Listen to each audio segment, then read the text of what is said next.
na siya ay buhay. Ang ganda nga ang ganda ng translation niya. Napatunayan siyang buhay. Infallible proof do sa isang translation na patunay na walang pag-aalinlangan, hindi maaaring magkamaling patunay. Ang ganda ng translation. Talagang si Kristo ay buhay. Ang bawat Kristiyano ay maaaring maniwala ng walang pag-aalinlangan na si Kristo ay buhay sa magitan ng pagsusuri na hindi maaaring magkamaling mga patunay na siya ay buhay. Amen. Meron po tatlong patunay dito na ating pag-aaralan. Tatlong patunay na siya ay buhay. Kaya para dun sa mga nag-aalinlangan, kasi marami pa rin ngayong nag-aalinlangan na si Kristo ay muling nabuhay. Una, yung tinatawag na authentic testimonies.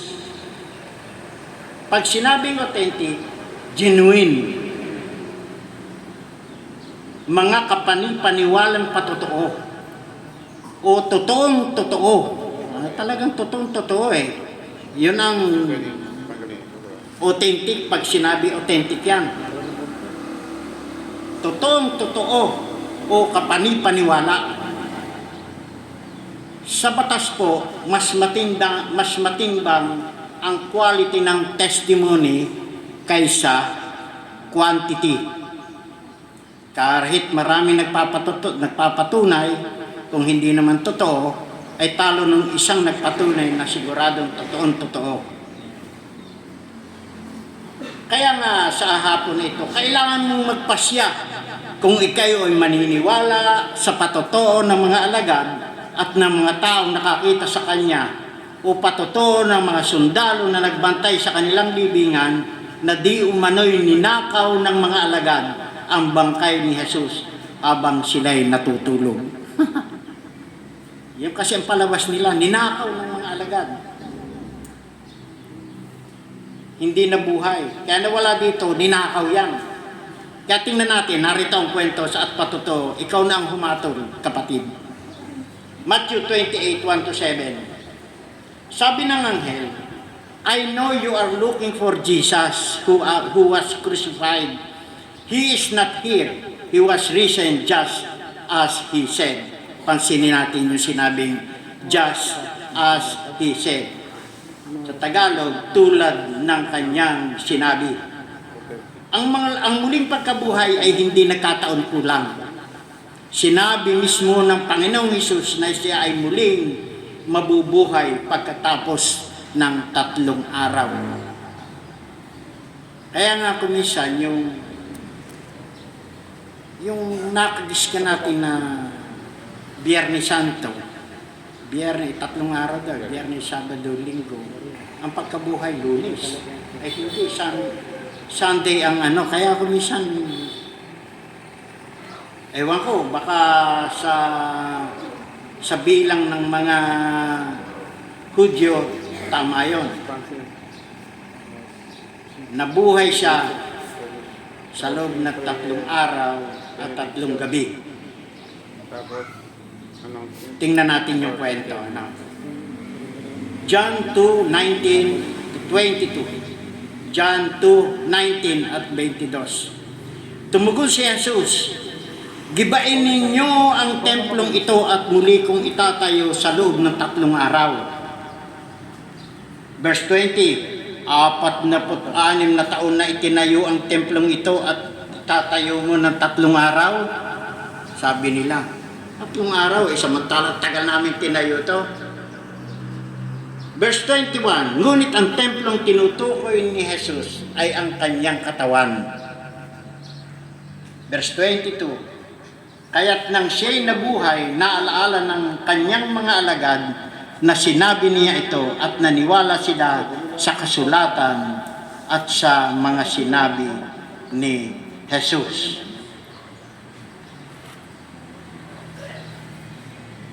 Inihula mismo ni Jesus ang kanyang sariling kamatayan at muling pagkabuhay. Siya mismo ang nagsabi nito. Nang ito'y mangyari, naalaala ng mga alagad ang kanyang sinabi. At sabi rito, after he was raised from the dead, his disciple recalled that he had said, they believed the scripture and the words that Jesus had spoken. Naniwala sila nung naalaala nila lahat ang sinabi ng Panginoon.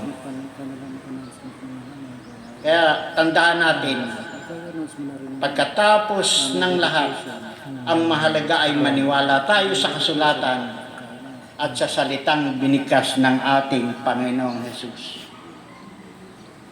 Narito pa ang mga susunod na kwento. Matthew 28:11-15. Tingnan ninyo, may mga Bible naman tayo para sigurado kayong hindi kayo inililigaw ko.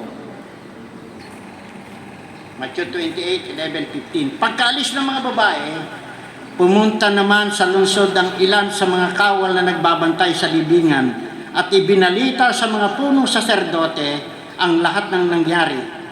Verse 12. Nagtipon-tipon ang mga ito at matapos makipagpulong sa matatanda ng bayan, sinuhulan ng malaki ang mga kawal. At inutusan sila na ganito ang ipamalita. Samantalang natutulog kami kagabi, naparito ang kanyang mga alagad at ninakaw ang kanyang bangkay. Sinabi pa nila, huwag kayong mag-alala, makarating man ito sa gobernador, kami na ang bahala. Verse 15. Tinanggap ng mga bantay ang salapi at ginawa ang bilin sa kanila. Hanggang ngayon ito pa rin ang sabi-sabi ng mga Hudyo. Sinuhulan doon sa kwento. Palabasin na sila na ninakaw habang sila ay tulog. Nakakatawang kwento. Sabi nga ay fabricated, foolish, and funny story. Alam nyo nung panahon na yon, kapag ang bantay ay natakasan ng bilanggo, ang parusa ay kamatayan. Noon pong panahon na yon. Kapag may nalusutan sila, kamatayan po ang parusa doon. Paano pa kaya kung matakasan sila ng patay? Di ba nakakatawa? Kasi yung kanilang palabas nakakatawa talaga. Sino maniniwala ron na natakasan kami ng patay? Di ba? Patay na, nakatakas po. At sinong maniniwala sa kanila? Kanilang mga patotoo.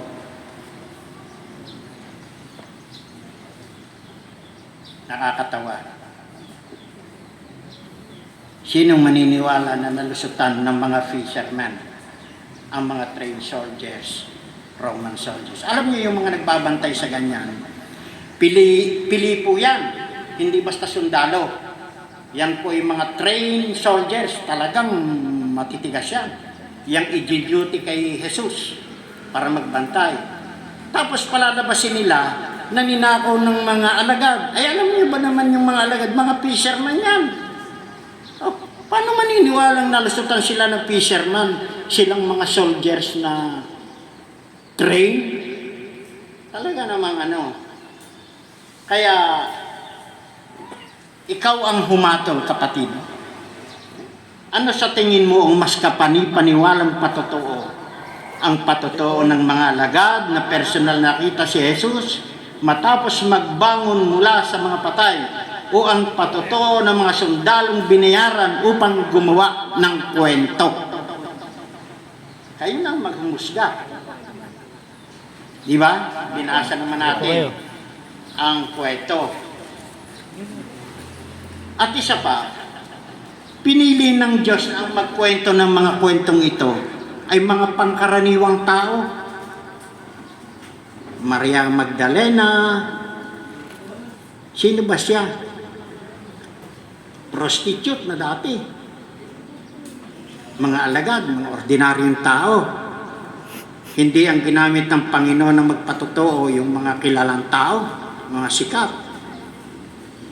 Pinili ng Diyos ang ganitong paraan na patotoo upang magpasya ka kung gusto mo talagang maniwala. Amen? Amen. At talaga namang nakita natin sa salita ng Diyos na totoong totoo, kapanipaniwala ang mga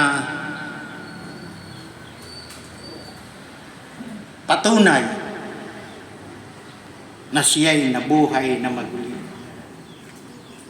Pangalawa, logical evidences. Patunay.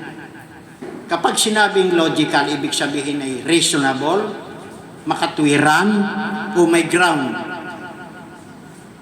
Sabi ng mga babae, "Come and see the place where he lay." Hali kayo, tingnan nyo yung lugar kung saan siya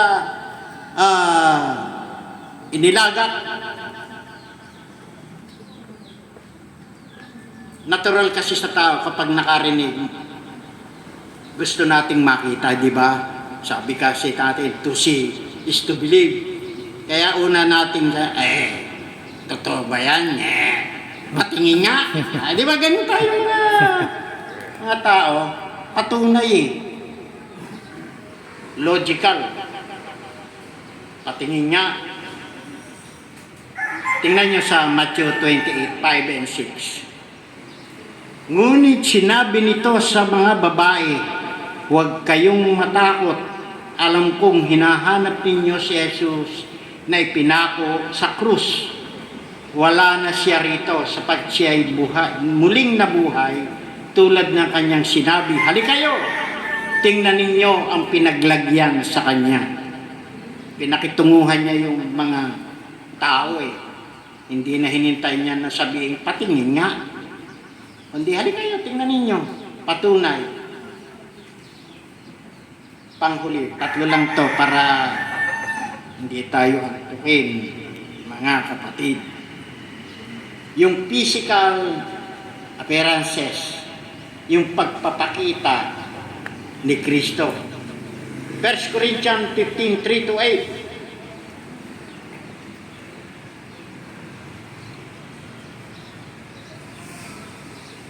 Ang pangatlong prueba ay ang hindi mapabubulaanan na pagpapakita ng kanyang sarili sa maraming bilang ng tao.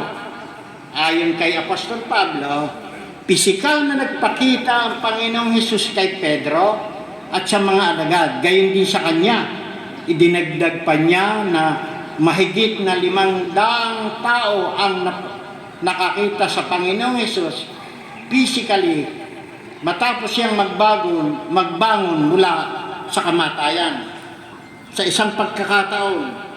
At alam niyo ba nung sinulat itong salita na ito, may mga tao pang buhay noon sa panahong yun.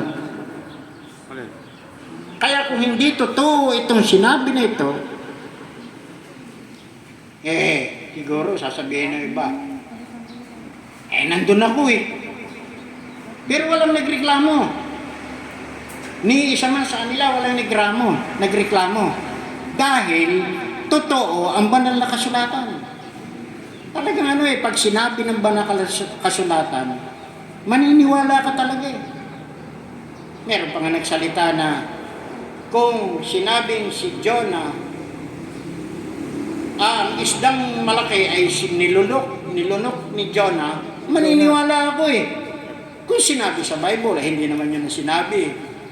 Si Jonah ang nilunok ng isda. Pero kung sinabi daw sa Bible na nilunok ni Jonah ang isda, maniniwala siya dahil sinabi ng Bible. Ganon kabisa ang salita ng Diyos. Kaya nga tayo, hindi tayo pag sinabi sa Bible, maniniwala ka talaga eh. Kapag talaga ang Bible, kapag taka. Talagang mahirap unawain, no? Pero yung Bible na ito, 1,500 years na sinulat. Palagay nyo, magkakilala pa ba yun? Ay 100 years lang, iba-iba na ang generation ng tao eh. Ito 1,500 years. At napakaraming tao ang ginamit sumulat, pero hindi sila nagko-kontra-kontra. Bakit nagkokontra-kontra ng salita ng Diyos? Nasa nagtuturo. Kasi ang mga nagtuturo, iba-iba ang turo. Pero ang banal na kasulatan, isa lang. Tingnan niyo bakit tayo nagkaiba-iba yung mga ibang sekta. Kasi iniiba nila ang interpretasyon. Kaya maganda, yan, nagdala kami ng Bible dito para basahin natin. Kasi yung ibang sekta, bawal humawak ng Biblia. Alam niyo yan? Bawal. Bakit? Ay matutuklasan mo na mali eh. Tayo naman iba, magbasa kayo. Para mapatunayan yung totoo ang ating sinasabi. Diyan pa kayo? Amen.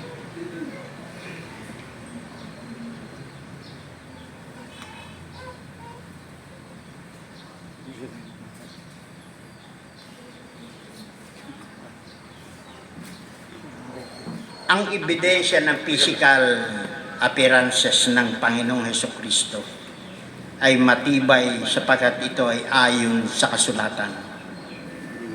That He was raised according to the Scripture.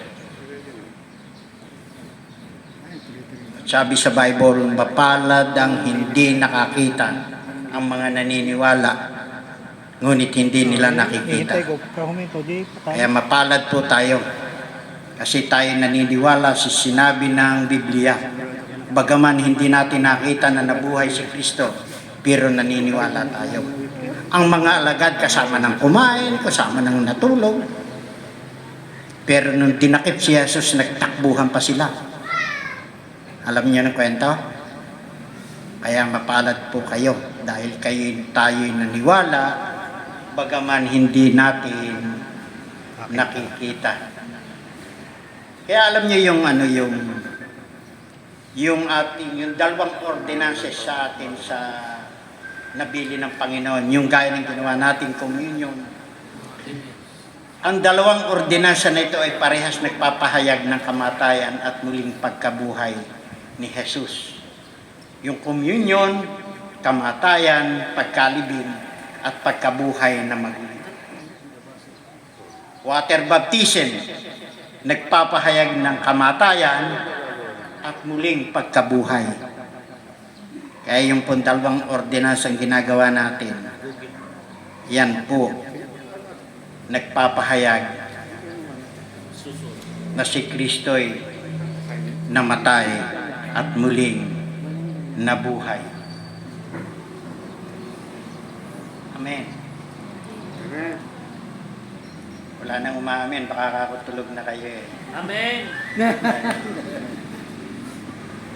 Namatay si Kristo dahil sa ating lahat. Dahil tayong lahat ay makasalanan. Nanonood ako ng isang araw palabas sa TV. Sige ika, bumato ang unang walang kasalanan. Pero walang nakabato. Ibig sabihin, lahat tayo ay makasalanan. At ang maganda nito, magandang balita, John 1:12, ngunit ang lahat ng tumanggap at nanalig sa Kanya ay pinagkalooban niya ng karapatang maging anak ng Diyos. Hindi po lahat ng nilalang ng Diyos ay anak ng Diyos.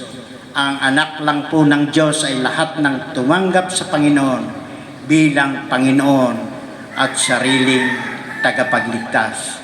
Kaya nga kanina sa park ang aming usapan, ang pinakakawawang tao sa balat ng lupa ay yung taong namatay nang walang Kristo sa buhay.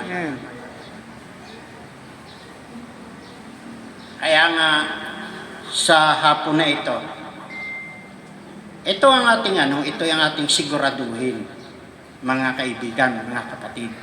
Siguraduhin natin na meron tayong relasyon sa Panginoon. Na kung tayo'y walang relasyon sa Panginoon, kawawa tayo.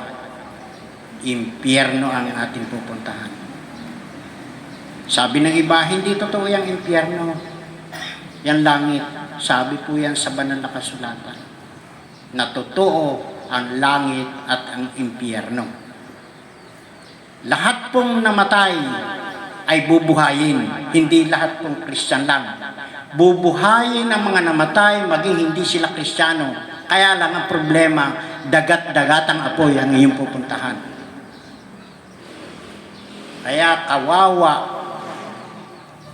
Kaya nga ngayong hapon,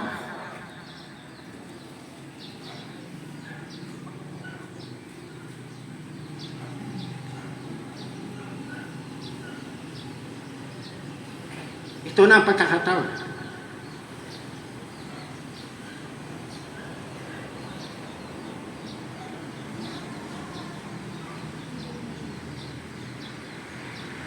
Kung mayroon man dito na wala pang relasyon sa Panginoon, Yes.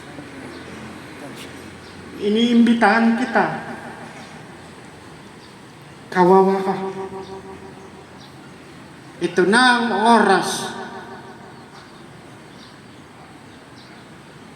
para tanggapin natin ang Panginoon. Hindi natin alam mamaya. Walang pinangako po sa Bible na bukas magigising ka. Paglabas lang natin dyan, nasagasaan tayo, hindi natin alam. Kaya, siguraduhin natin. Maring ito na ang pagkakataon para sa iyo. Maring mamaya, deadball ka na. Pero ngayon, ang ganda ng pagkakataon na tagkapin natin ang Panginoon bilang sariling tagapagligtas. Hindi lang po tagapagligtas, kundi Panginoon. Yan po ang turo sa atin. Panginoon at tagapagligtas. Kasi kung tagapagligtas lang, pag may problema ka lang, lalapit sa Panginoon. At sinisigurado ko po sa inyong mga kaibigan, kapatid, pag tayo'y na kay Kristo, talagang, sabi nga namin kanina sa par, dito sa lupa ay para ka nang nasa langit. Yan po ang ating kalagayan kung tayo'y na kay Kristo. Di ba mayroong init lang, talagang impyerno itong init na ito eh. Pero kung tayo nasa Panginoon, kapatid, mainit man, malamig man, may problema man, wala man problema, praise the Lord. Amen? Amen. Si nanay, maraming patotoo yan eh. Kung gaano sila iningatan, pinagpala, mula nung sila'y nagtiwala sa Panginoon. Kaya maraming makapagpapatotoo dito sa ating paligid. At maging ako. Ako po'y na-stroke na doon sa hindi nakakakilala sa akin. Pero purihin ng Panginoon, nandito buhay pa rin. Nakatayo. Amen. 70 years old na ako. 70 years old, stroke pa. Pero tuwing Sabado, nandito ako.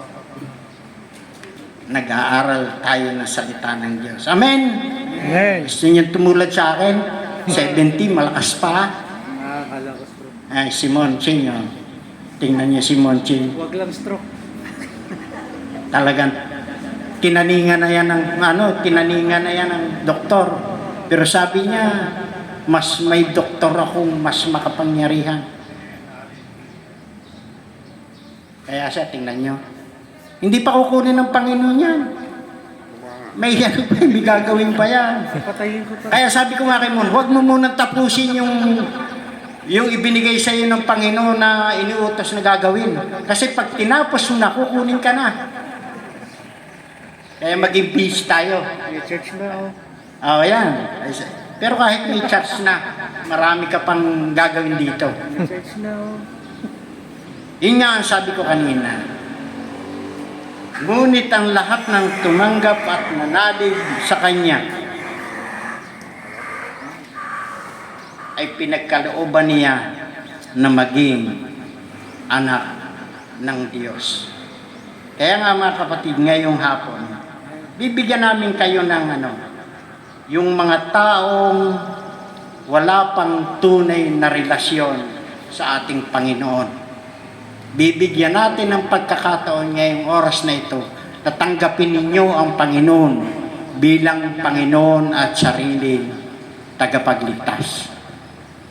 Kaya kung kayo po ay naririto at hindi pa nyo sigurado talaga na kayo'y langit ang pupuntahan, sumunod po kayo sa aking panalangin. Hindi ko na kayo tatayuin kasi yung iba nahihiya pa eh. Sumunod lang kayo sa ating panalangin. Kung talagang taos puso ninyong tinanggap ang Panginoon sa inyong puso, tayo po'y mananalangin at sumunod po kayo sa akin. Kasi po, pumikit tayo lahat.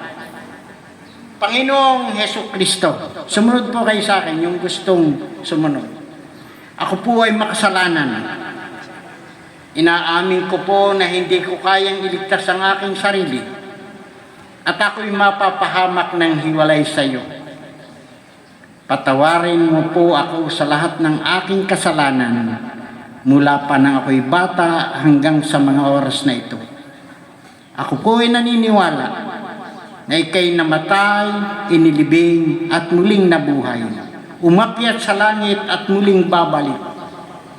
Tinatanggap kita sa aking puso bilang Panginoon at tagapagligtas. Amen. O sige po, ako na lang po ang mananalangin. At magtatapos na rin tayo sa hapon na ito. Dakilang Diyos, salamat po sa mga kaluluwa na ikaw ay kinilala nila bilang Panginoon at tagapagligtas. Ikaw nakakaalam sa bawat puso nila, Panginoon. Kaya ang dalangin namin, patuloy mo silang ingatan, gabayan, turuan sa kanilang paglakad bilang isang Kristiyano mula sa araw na ito. At gayon din, Panginoon, salamat sa aming narinig na iyong mensahe sa hapon na ito. Ikaw, Panginoon, ang patuloy na gumabay sa bawat isa sa amin. Patuloy mo kaming turuan. Patuloy mo ang ipaalaala sa amin ang iyong ginawa doon sa krus, sa bundok ng Kalbaryo. Salamat sa iyong buhay na iyong inialay. At nagkaroon kami ng kaligtasan. Maraming salamat sa iyo, Panginoon. At sa ating pong benediksyon, ayon sa kagandahang loob ng Diyos Ama, ang pagpapala ng Diyos Anak at ang pakikipisan ng Santong Espiritu ang siyang sumaatin mula ngayon at magpakailanman. Sa pangalan ni Jesus. Amen. Amen.